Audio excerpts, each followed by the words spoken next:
So అయితే మరి ఇప్పటి వరకు మనం మాట్లాడేసాం, లోపలికి వెళ్ళి అద్భుతమైన ఇంటిని చూసేద్దాం. మేడం చూద్దాం. వావ్, సూపర్ అండి.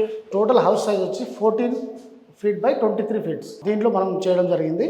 దీంట్లో హాల్లోనే కిచెన్. ఇక్కడ కిచెన్ లో కూడా మనం ట్యాప్, గ్రానైట్, కింద మన ర్యాక్ ఒకటి, ఇక్కడ మన కిచెన్ లో ఒక ఎగ్జాస్ట్ ఫ్యాన్ ఉండాలి కదా. సో ఇక్కడ నుంచి చూస్తే కూడా వ్యూ అంతా చాలా బాగా అనిపిస్తుంది. అందుకే అన్న మిద్దె పైన మనకి వ్యూ చాలా బాగా నచ్చుద్ది కదా. సో ఇదే అనమాట. తర్వాత ఎల్ఈడి లైట్స్, మనకు ఫ్యాన్, క్యాబిన్ ఫ్యాన్. ఇక్కడ చూడండి, ఇక్కడ ఏదైనా ఫ్రిడ్జ్ పెట్టుకోవాలనుకో లేదా ఇండక్షన్ కుక్కర్ పెట్టుకోవాలనుకుంటే పాయింట్స్, ఫ్రిడ్జ్ సాకెట్ పాయింట్స్. తర్వాత మనం లోపలికి వెళ్ళినప్పుడు ఒక బెడ్రూమ్, బాత్రూమ్ కూడా ఉంది. ఇక్కడ కూడా మనము ఒక వాష్ బేసిన్ లాగా మనం ఇచ్చినాము. ఇది వచ్చేసి కామన్ టాయిలెట్. దీన్ని కూడా మళ్ళీ బెడ్రూమ్ వాళ్ళు కూడా వాడుకుంటే ఇంకో డోర్ పెట్టినాం మనం. ఫస్ట్ బెడ్రూమ్లోకి వెళ్ళి దాంట్లో చూద్దాం. Total bedroom madam. బెడ్రూమ్ లో కూడా 2 వెంటిలేషన్ కోసం 2 విండోస్ ఇచ్చినాము. ఒక్కొక్క ఇంటికి మీరు ఇది ఒక్కొక్క థీమ్ ఉంటుంది రైట్ అండి?